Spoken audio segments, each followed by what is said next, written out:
Hey, we are live. Uh-oh. I believe. Has it gone live? Yep, it's gone live on YouTube. So we're good. Now, you even got the volume turned down there. So let me get set. Welcome from behind enemy lines to Rick's Life as I See It, a 1-hour talk show about guns, politics, or anything else that crosses my mind. Also answer questions from the listener. Just put it in the chat or send me an email at rickslife@gmail.com or at spottedrick@gmail.com.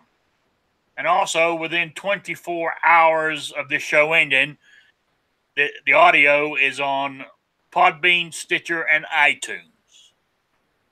And there you go. And I got a patron page. I got all kinds of stuff. I don't use a lot of it, but I got it all. If you look down on YouTube, if you look, on that little thing, click on it, and it will list everything down there. So there we go. Oh, I'm also broadcasting on gun channels and simultaneously on YouTube. So there we go. Hey, Native. Hey, hey, Patriot. How's it going? We need to get you to start simulcasting on GunTube. Can you do it now? Yeah, you can do live stream. You just have to use OBS. Okay. All right. So if you know how to use OBS right now for your overlay, it's not that much harder. It's just a few more clicks to input the information simulcast over there too. Okay. I don't know how to make the overlay, but I know how to set it up. Huh. Yeah. What's called it made that for me, Ghost. But I was the one that put it in the right position and everything. Right. There we go. Okay. So, first off on my agenda, I'll say it now, even though it's Saturday. Rick's got an agenda. Watch out. It's not to tomorrow, but happy Mother's Day to any mothers out there. So there we go. Just got that out of the way. All right. Patriot in the Dark goes, well, isn't it night steak? There we go. Well, that's funny from Trader in the Light. Yeah. Okay. All right. Last week's winner. I mean, you guys are missing out on some great prizes that I give out through laziness of not emailing the answers to me. Hey, Clover. Hey, I'll email you the answers if you want. I only had 3 emails for my question on the Auto 5 last week.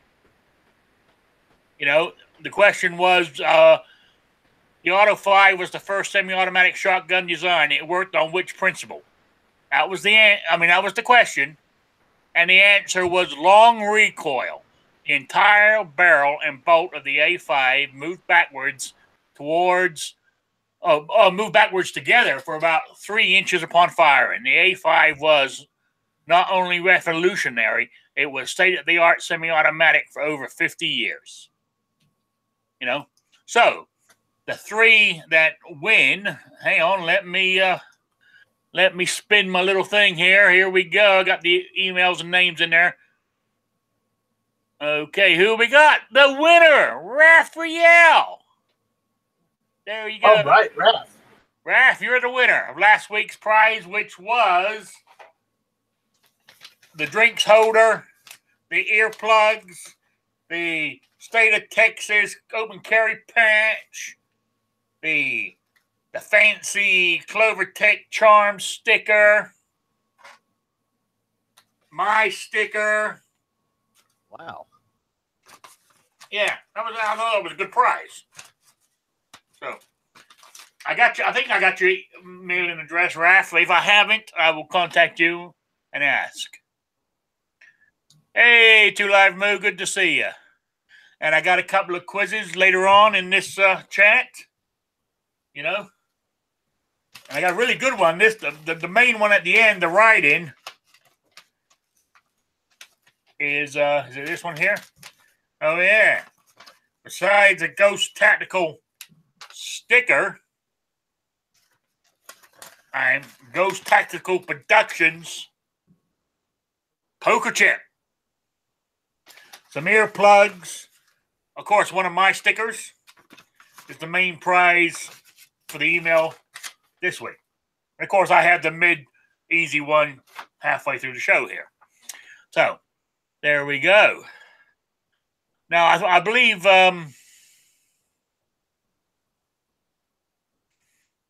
let's see, I'm just checking on the chat. Okay, here we go. All right, today's topics. On my title, I said I was amazed to see a mass shooting in Australia. 7 dead. You know, it doesn't happen in Australia because they confiscated all the guns. So how did this happen, I wonder? You know, and everybody's saying it's the first one in 22 years since the mask thing back in 19, whatever it was when they done the first thing. No, it's not.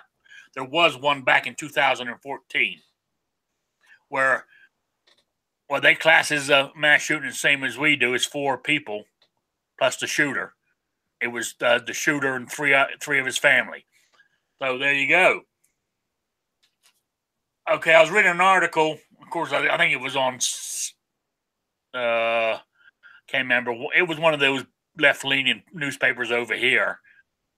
Was stating, well, they quoted the anti-gun lobby in Australia, saying, well, that there's more gun violence in rural areas where they have more guns than us in the city here.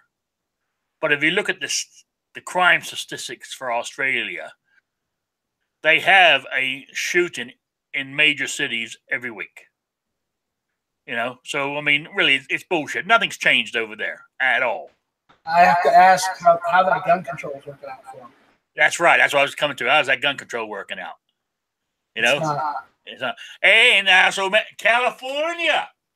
Now, tell me, have the tightest gun control laws in the country. And they have a school shooting. How does that happen? About yesterday? Yeah, when was it? Yesterday? Yeah, I don't know that was a school shooting. Well, that's what they're claiming. But where I'm going is it's fake news. With all that gun control, it cannot happen. Right. So it's just fake news. Yeah, it's it's almost as if, Rick, you can't regulate human behavior. Imagine that. Yeah, man. No, that can't be right. We can always regulate things. Yeah, right. Yeah. So, what other gun laws are going to try to come up with now? You know what I'm saying? So it's fake news, as far as I'm concerned. Any shooting in Australia, any shooting in California is fake news. Because with the amount of gun laws they have, it just cannot happen. That's what they tell us. Yeah. That was one that was real quick. They almost jumped the shark. They almost jumped the shark on that one. Oh, yeah. And then they found out, it was one kid that shot one other kid, Yeah.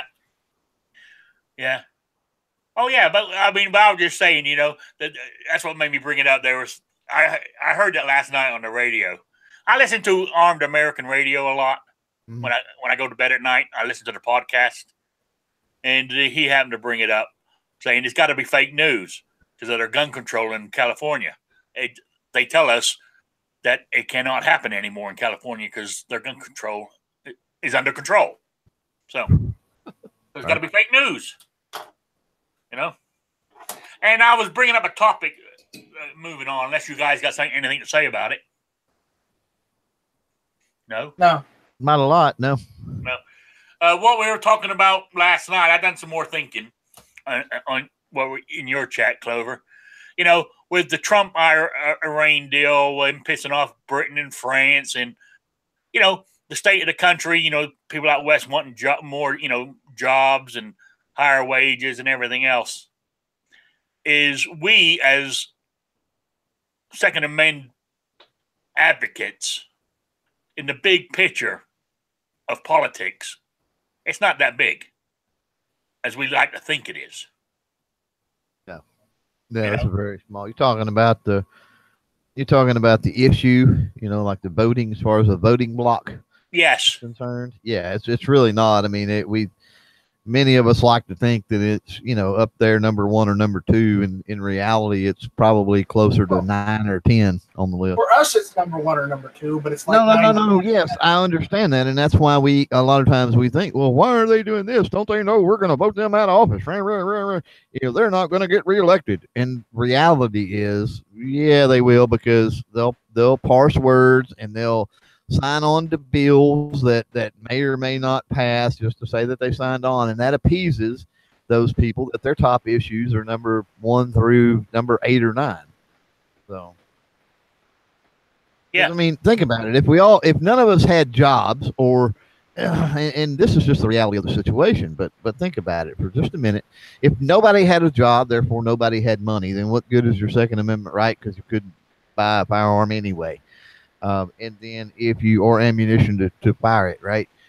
And then if, we didn't have other things like, quality of health care, you wouldn't be around, you wouldn't be living to, to exercise said right. So I mean, there are things that in the grand scheme, like Rick is saying, that, well, in the grand scheme, they do take a little more precedence to the Second Amendment for a vast majority of people, unfortunately. And that's where Trump won. Trump, when people say, "Oh, Trump won because of all the Second Amendment, firearm, redneck, red-blooded, blah blah." No, Trump won because of all the blue collar, hardworking, factory working Democrats, up there in the Rust Belt, is why Trump won. It wasn't us. Yeah, he showed concern for him. And when he was doing his campaigning, he went back there 2 or 3 times to each state, telling them that he was going to sort their problems out for them. Yeah, and economy is where they're concerned. They're concerned with jobs and wages and things like that. Oh, yeah. And the next big one is going to be infrastructure. If that would create jobs, it's going to cost a lot of money, but it's going to create jobs. I mean, and so the Second Amendment, even though it's big and it's a right that cannot be taken from us, theoretically, right? It's not number 1 issue to all those politicians out there. Well, in a perfect world, it shouldn't be an issue, right? Correct. It's in the Constitution. Here's what it says. It should never be touched, so it should never be an issue. But that's a perfect world. Yeah, and unfortunately, this is not a perfect world. So, anyway, well, and I was thinking about that. We still need to do our thing. We still need to write to our senators and everything else. I mean, I got written down here. I mean, national reciprocity. It's still sitting there. I mean, the political year, ends Christmas. Then a new Congress starts in January. I mean, if it doesn't get heard between now and the end of the year, it's dead. And we have to start all over again. If I remember, that's how it works. You can't pick a bill up that was done last year. You have to go through the process and do it all over again. So not only that, the other one, what's the other one? The Hearing Protection Act. Yeah. Write to your senators, even the pro-gun ones, get it on their minds, and they might get it done. I mean, I don't know. Do we try to do it now before the midterms, or do we wait after the midterms? I hate to be the negative Nancy at this point, but I really don't see us having any luck with either of those bills right now. Well, I don't know. I think it could. I think they could be worked on and got through. Well, I'm saying this as a lot of our so-called representatives and senators that said they were conservative and said they were for the Second Amendment, a portion of them have gone to the opposite side, and that's why we've got in so many states we've gotten all this legislation against the people instead of for the people. Yeah. So I'm not optimistic at this point. I mean, if you want to be optimistic, Go for it. Well, I'm going to be optimistic about it. You know? Okay, the next thing on my agenda is Oklahoma. I've talked about this before we went live, and Night Strike went nuclear on me, but that's okay. Well, you shouldn't have used the magic words. I'm going to be a devil advocate here, right? Because Oklahoma, basically, if nobody's heard, Oklahoma, the governor vetoed constitutional carry. And a couple of her reasons was, she said permit, concealed carry, open carry, doesn't have a problem with it. Each one of those had to have some training to get those permits. She says constitutional carry, that goes out the window. That is why she vetoed it. That's what I read. Now, I could be totally wrong, but that is what I read. Obviously, she's never read the Second Amendment. As I was saying earlier, somebody who's lived in Europe most of my life, not being around guns until I got into it, 2.5 years ago, and living up here in the Northeast where what I had to go through to get my permit just to conceal carry, I can understand what she's saying. I'm not saying it's right, but I can understand it. I know, as Night Strike told me, it says, where the people to bear arms shall not be. The right of the people to keep and bear arms shall not be infringed.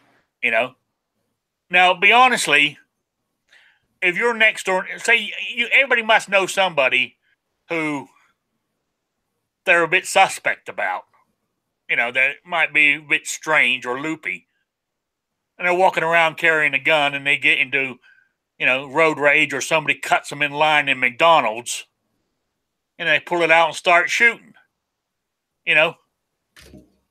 That's the kind of thing I think she's thinking about.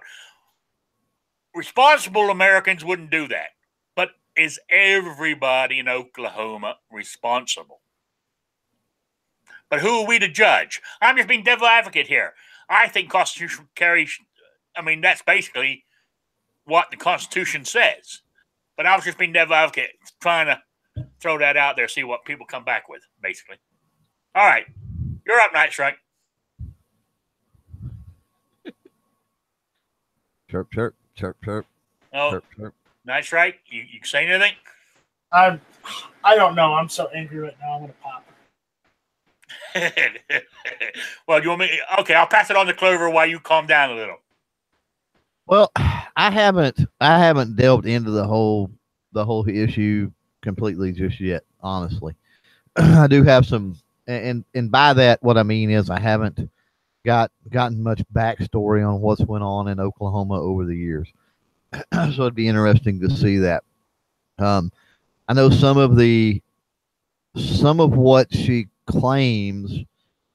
I don't understand how that she can use that as reasoning, because she says, well, a lot of the businesses, industry, law enforcement said that something about, it would erode public safety or something along those lines. And that is things that I would have thought would have all been debated, discussed, brought up while it was moving through the legislature, right? Before it ever got to her. So I don't understand how did it pass if there was, vehement opposition from those groups? How did it even get to her desk? That, to me, that boggles my mind. It doesn't make any sense. It passed by big majorities on the votes. Yeah, that's what I'm saying. If there was this opposition from law enforcement and businesses and whatnot, well, that would have, you think you would have seen more pushback, more conflict or whatever within the legislature, instead of it going through that and then getting on her desk and then her going, oh no, there's too many people complaining about it. That just doesn't make any sense. Sounds like a cop out to me. That being said, I don't know how many times they've tried to push constitutional carry through before. I know here in Texas it gets brought up. It seems like we have legislative session every other year. And for a decade, I don't know, a very long time, constitutional carry in some shape, form, or fashion is introduced every single session. So, and we've yet to get it. I mean, we've moved forward. We moved forward with we got concealed carry. We moved forward to they lessened restrictions. We moved forward with open carry license, of course, open carry, and then we moved forward with lessening the restrictions on that. So it's while here in Texas, it's been moving forward with those other stuff, with that other stuff.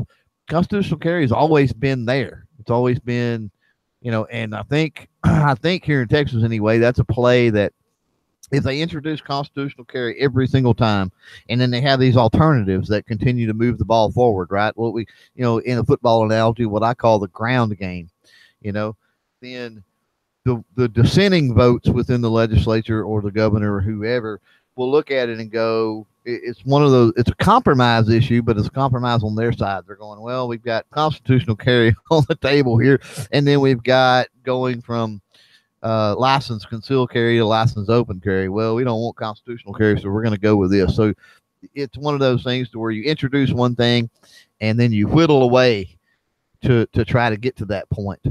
And in either way either way you go, it's a win. What's sad in this situation, it was seemingly a win for them. They got it. So it would be interesting to see like I said, the history of how many times that's been introduced. Now, as far as it getting to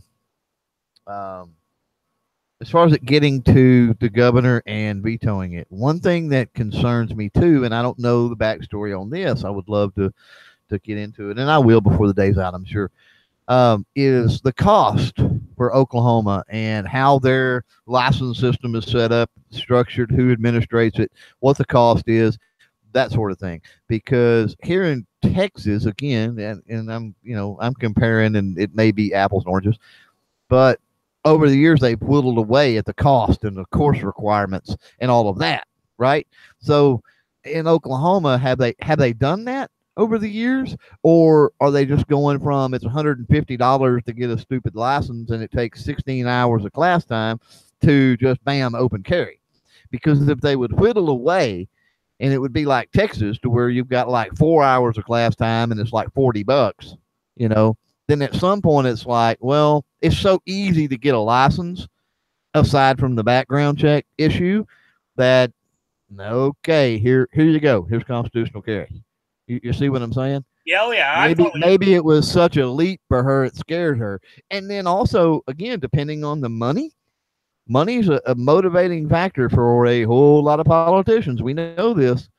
If they're one of the higher priced licenses in the country, then maybe she's thinking she don't want to give up that revenue stream. You know what I mean? Yeah. True, but when you campaign saying you're for the Second Amendment and you're for pro-gun legislation, and you turn around and do this, that's the exact opposite of what you campaigned on. Well, some people, you got to realize, some people do not view pro Second Amendment, pro firearm, or pro carry is all one issue. They view it as separate issues. That's why we have FUDs. Yes. I would hate. I think that Oklahoma's governor isn't really a Republican. I would hazard a guess and say she's probably a rhino that just ran as a Republican just to get elected.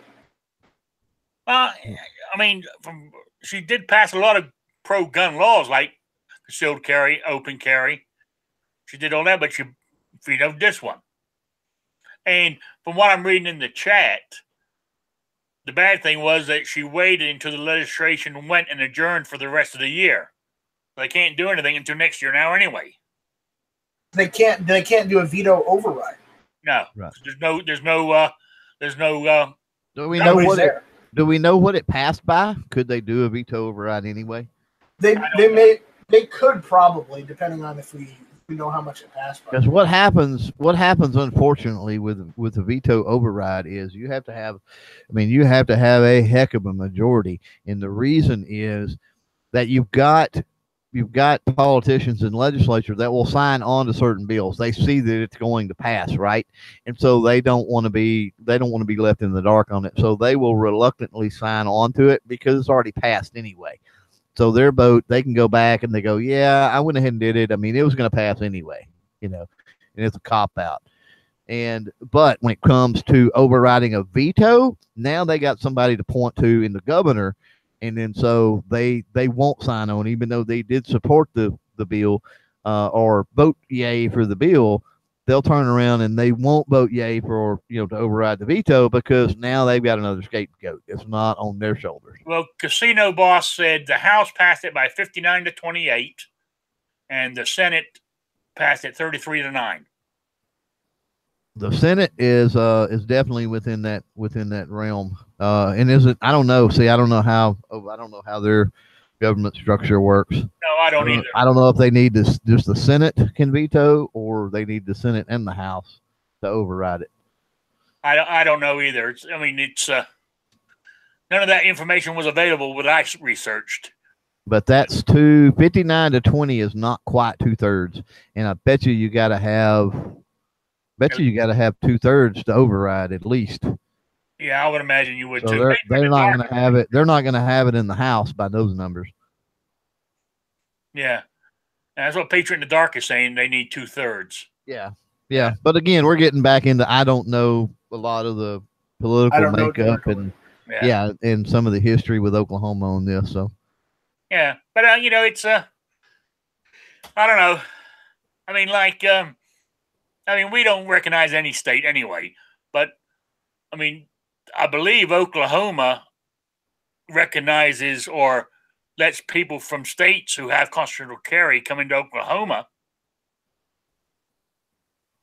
You know, they allow them to carry through reciprocity with those states that have it.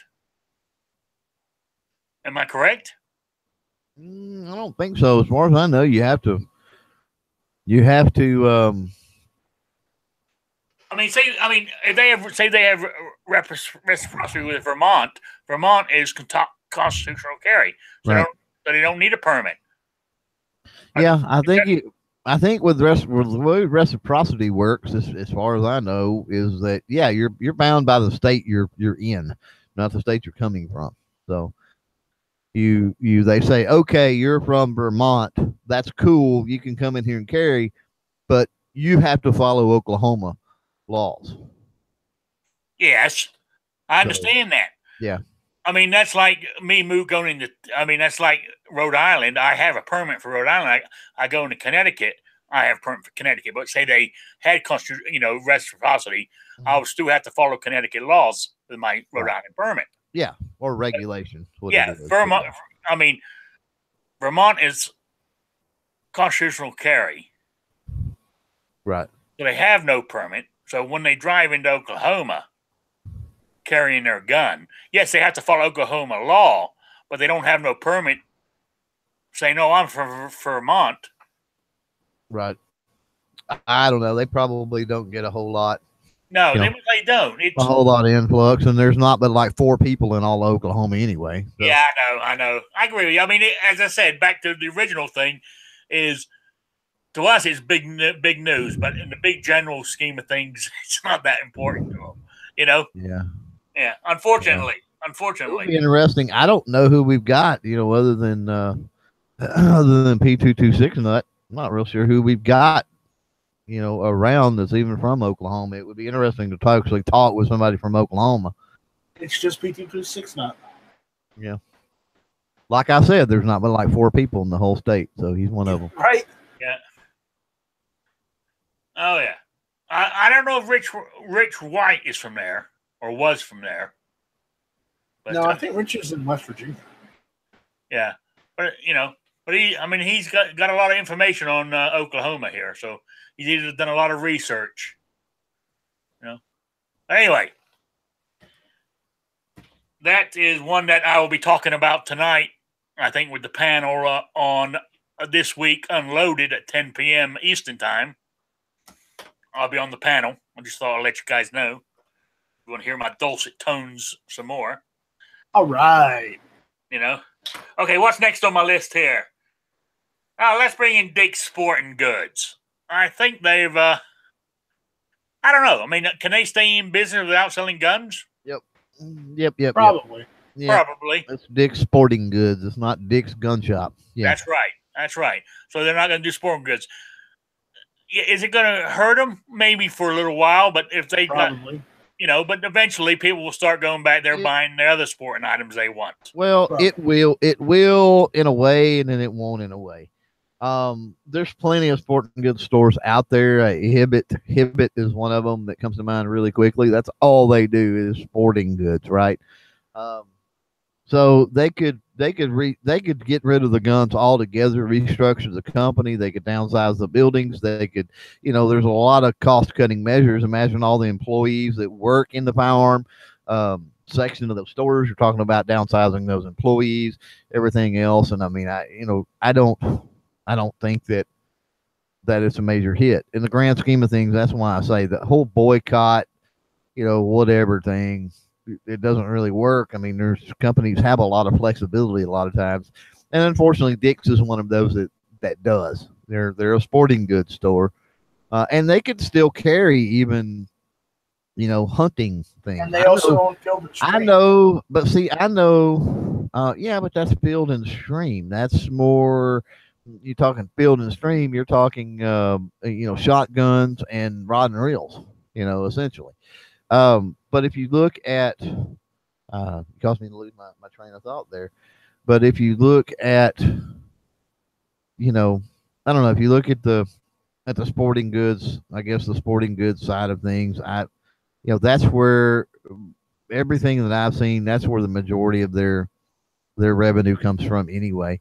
And I know stores, now they're not large chain stores, admittedly, but I know stores that they don't sell handguns at all, and they don't sell any type of scary black anything at all. It's bolt rifles, lever rifles, shotguns. That's pretty much all they do.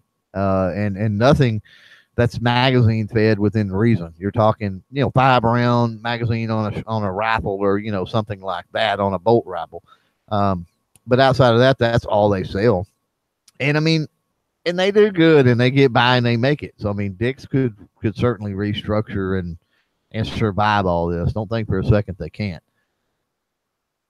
Oh yeah, I think they can get. I think they can get through it too. I mean, example, Connecticut has just down the I don't know, 10, 15 miles from me. There's a Dick's in Connecticut. I mean, they're fire. They don't. I don't even think they got a firearms section, to be honest with you.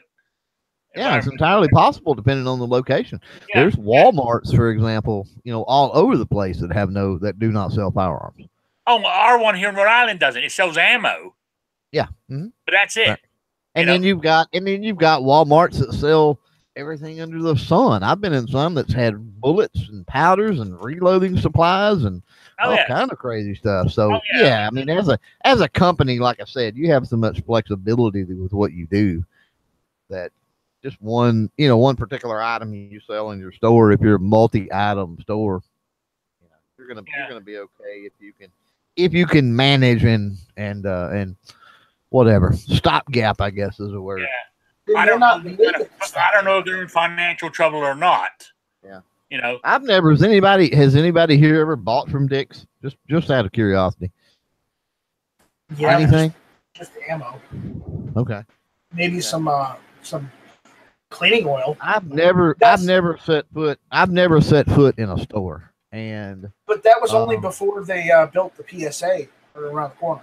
So. Yeah, I've never set foot in a store, and I think and I would be lying to try to say that this is truth or not, but I'm going to say that I have, just for the sake of lying. But I think I have ordered some things from them online before, But as far and I don't think it was even firearm related.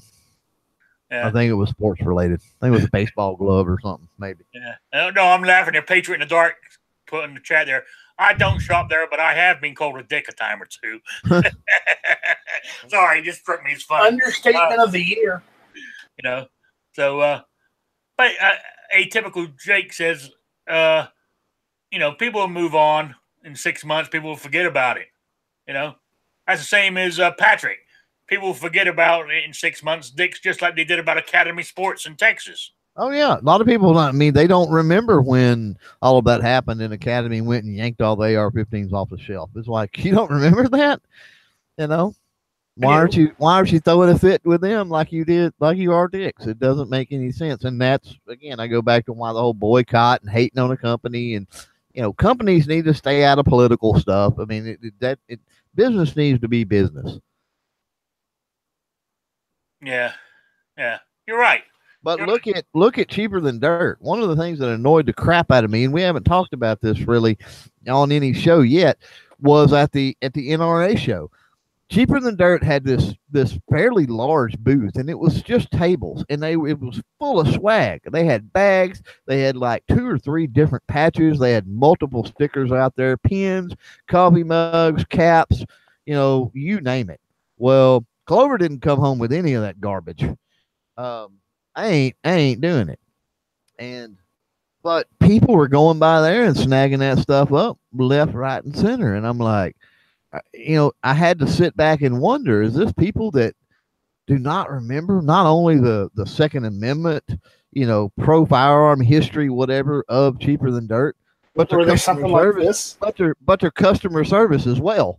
Cheaper Than Dirt's one of them, hate to tag on rolling, but one of them 2-strike things to where, not only have they done, multiple, anti-second moves, but their customer service sucks on top of it. I found this one of my ammo cans the other day. This is probably what he was talking about. Yes, I can see that. If anybody wants this, I will send it to them. Hey, David, I don't want it. Good to see you. I'll send you the postage money simply for you to destroy it. How's that sound? Yeah. So what you're saying, Clover, is you don't really like impact guns? I don't like impact. Yeah, I don't care for impact. No. Yeah, they have done the Second Amendment community pretty bad with their pulling back orders during that last big thing, and then charging more, like tripling, quadrupling the prices, and then asking you if you wanted to go ahead that the order hadn't actually shipped yet, but you actually had a tracking and they had canceled it, pulled the orders back. Yep. Yeah, but people, they're still in business, so people still shop with them. That's no, who was I going to mention? Okay, Springfield Armory. Didn't they do something in the state of Illinois? Yeah, they lobbied for that. They lobbied. Whatever with that law. That wasn't just a business. Here's the thing. There's a difference between we're going to make a business move. This is our business decision. Okay. Whether it's we're not going to sell guns or ammunition to anybody under the age of 21, or we're not going to carry these guns in our store. That could be a business decision. Okay. Now, granted, they're coming out and they're making a political statement with this. And what I would, if I owned a company and I was like, okay, with all this going on, our chances of getting sued and this, that, and the other, and whatever, we don't sell a lot of these things. For example, Dick's. Let's use Dick's because they're a sporting goods store, and they don't make the majority of their revenue off of the guns. So you say, okay, we want to minimize our chances of something happening or getting sued. Let's look at the numbers. Okay. From a business sense, this makes sense that we go and we do this policy. That's a different scenario to me than trying to make some kind of political statement or political stand. What Springfield Armory did was lobbied, for the legislation. They actually paid money to lobby. That's directly involved. That's not just making a political statement. That's actually activism at that point. Yeah, but it doesn't look like they've been.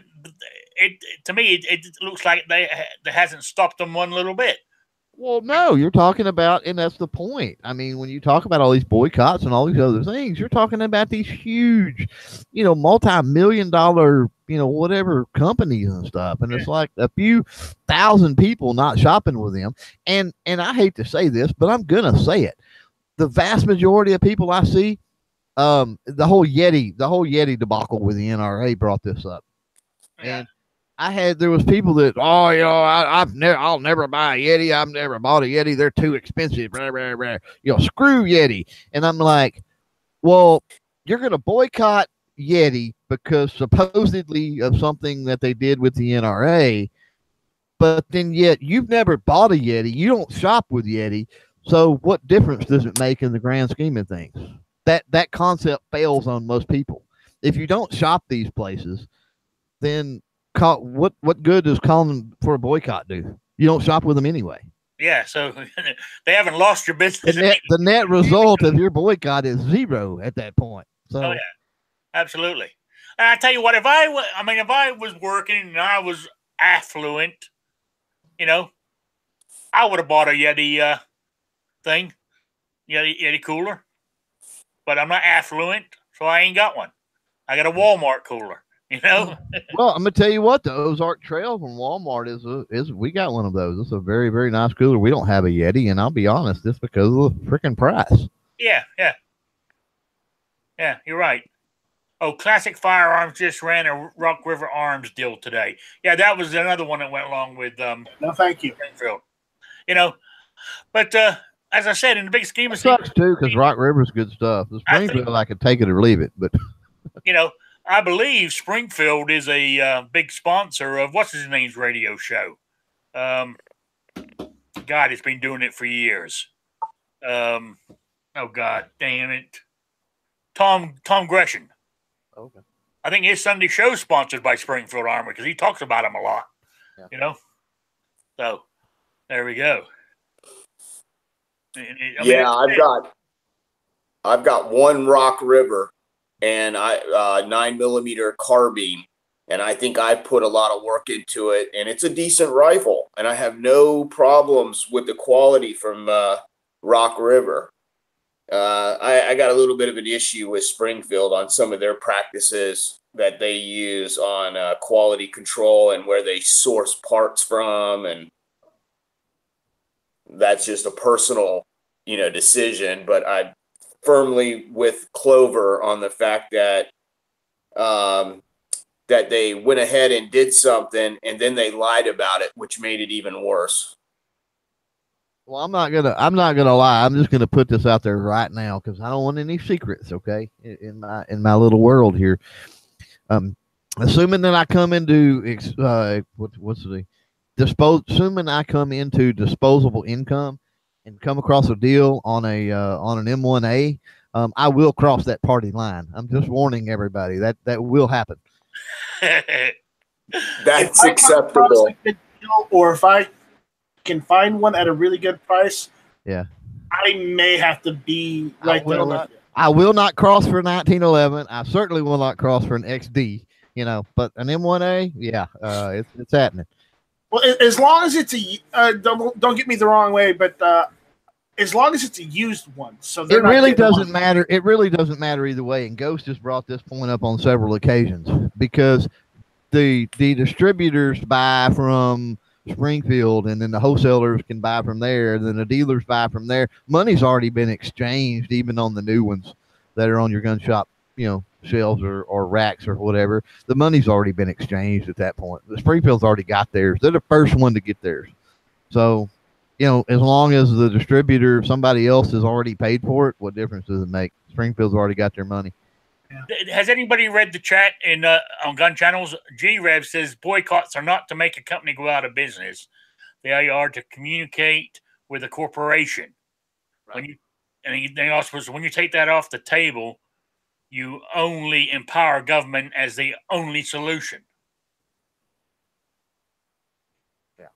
No, I mean, anytime we're unhappy, we need to speak out and say, hey, I don't have a problem, and I don't know, boycott may be, I don't know, maybe that's a weird word that what I do or try to do is not necessarily even fall under a boycott. I don't know, but it's like sheep and dirt. I mean, I'll never deal with them. There's multiple companies I'll never deal with for multiple reasons, not just Second Amendment reasons. And I will tell people, I will be vocal about, I don't deal with that company and here's why, but I don't know, as far as getting out there and protesting and putting banners out and doing other things, I don't know.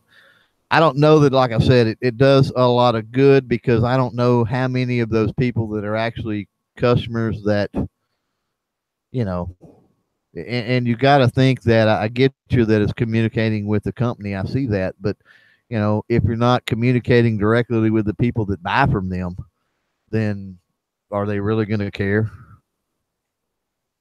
I don't know. I don't know either. Hey, Squib, how's it going? Hey, you guys talking about the whole Dick's thing? Now, we're yes and no. It's Dick's, Springfield Armory, the Yeti thing. We're talking about boycotts, basically. And, what I said was, like, Springfield Armory, people got so mad at them, and you see them on the chats here going, hashtag, F Springfield and stuff, but their business is booming still. Oh, there's a lot more people out there, I think, that don't pay attention to two-way stuff, or they don't pay attention to the business news, or they don't really care. It's just a gun.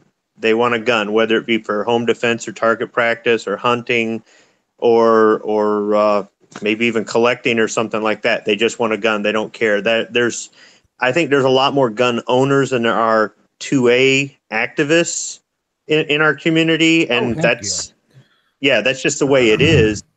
So what you and I might be passionate about is not relevant to them.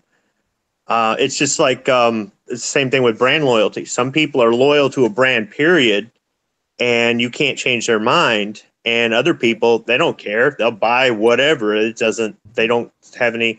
It's just kind of like a personality thing. Yeah, I got into that with Jelsma a little bit, because I was talking about the new.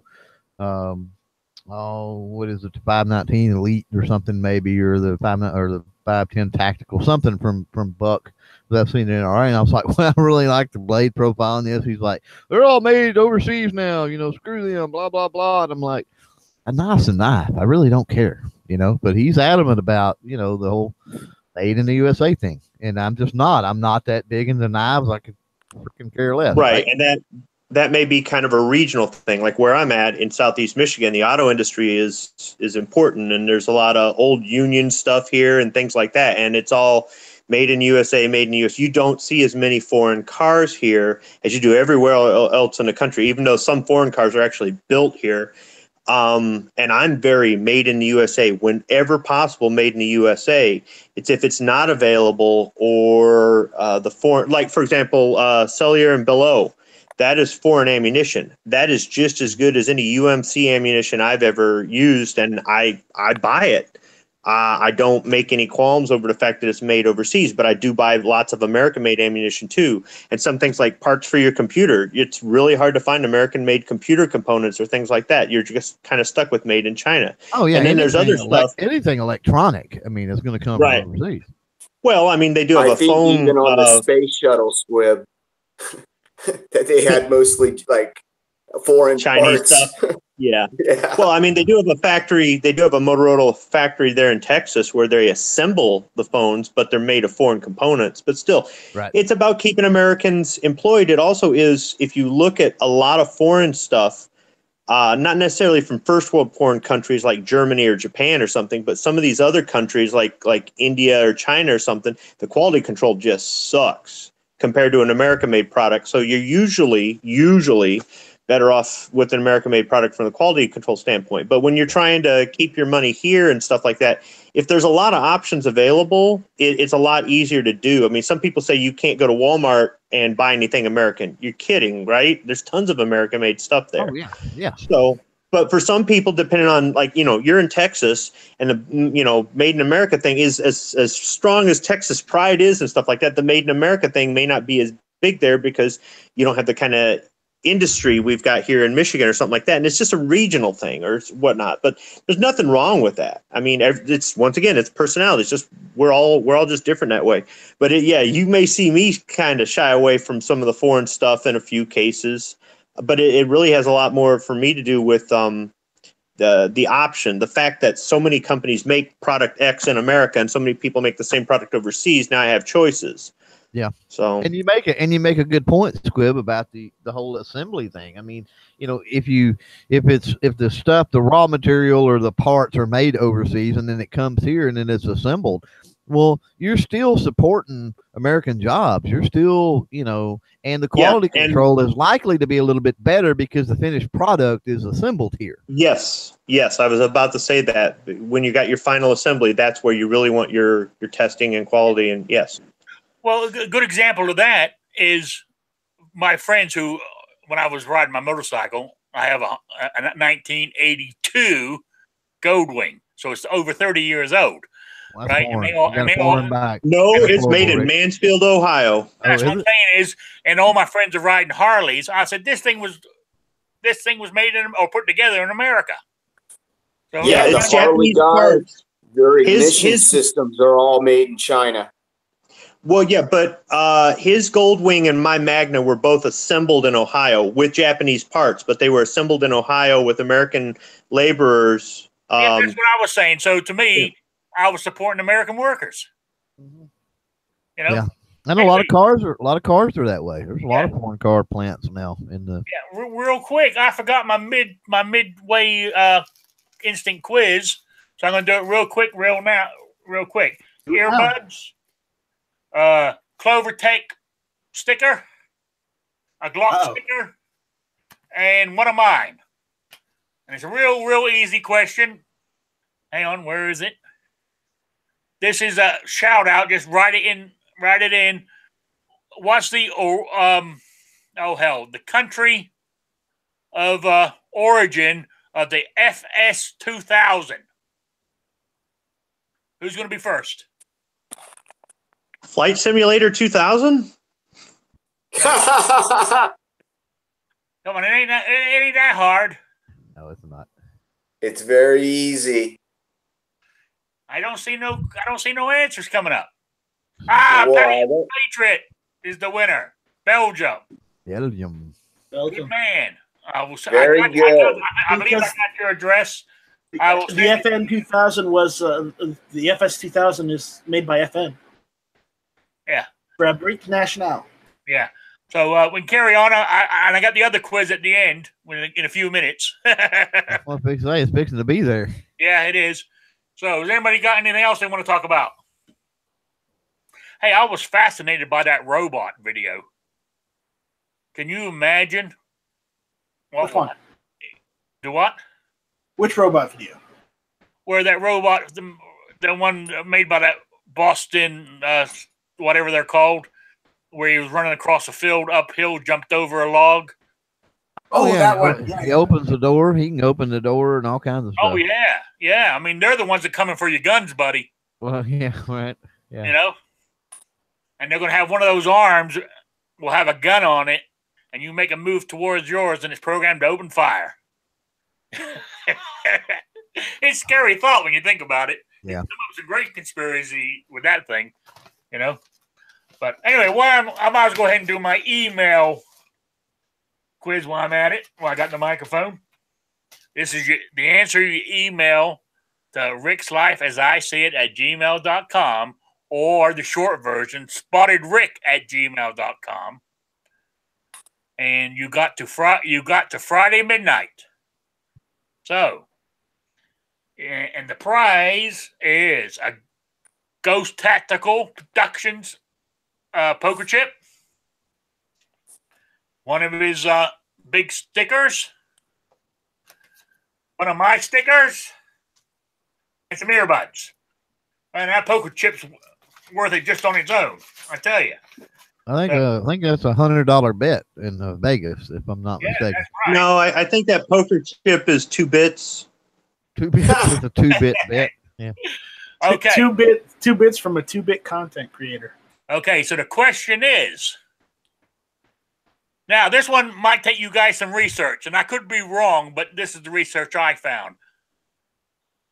Name the 3 countries that have a firearm on its flag.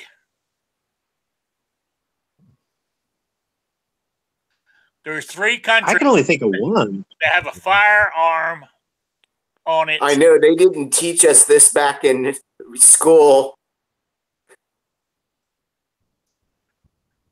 Okay, hang on a minute. That is and you email that to me. Okay, and that's right. I'm just trying to get the answer for the guys in the quiz in the.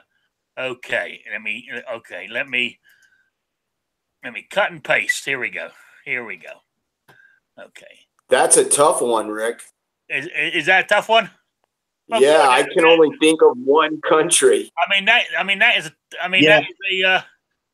And David, I think you and I are thinking of the same country too. I think so. I just looked it up. There was one I was missing. That's the three right there. Yeah. Yep. That I've got. And that last one was the one I was missing, but rightfully so. Yeah. So there you go. You've got the Midnight Friday. Which three countries have a firearm in their flag? I thought that was a good question to come up with, because that is as as Clover said, that's $100 bet in Vegas, that poker chip. So there you go. It's only worth 2 bits on Reddit, though. Just so Yes. Right. Okay. Since we're almost at quitting time here, go through the panel here. Any last thoughts? We'll start with Clover. Yeah, not a lot. I mean, it's Mother's Day, so happy Mother's Day to everybody. Hopefully Ghost and Clover will happen at some point tomorrow, so be looking for that. And that's about it. Thanks for having me, Rick. I appreciate you being here. David. Yes, sir. Any closing thoughts? Yeah, I just wanted to let everybody know, have a happy Mother's Day, and remember Curtis Mathis TVs. Heck yeah. They were the only American-made TV until they closed them down and they went overseas. And that was in the early 80s. You guys remember that? Yeah. Oh, yeah. Played many a Nintendo game on a Curtis Mathis TV, I can assure you. All right. Thank you. Thank you, Rick. While you're there, David, it reminded me, if anybody out in the chats have a way of contacting Wheelchair Warrior, he's been missing for a couple of weeks, and I ain't heard from him. If anybody knows how to get hold of him, tell him we're worried about him. Thanks. That was just my little message there. Night Strike. Shall not be infringed, and check out Gun 2. And Hit or Miss? Well, yeah, there's always hit or miss Tuesday night, 7 o'clock. There you go. Yes. Squib?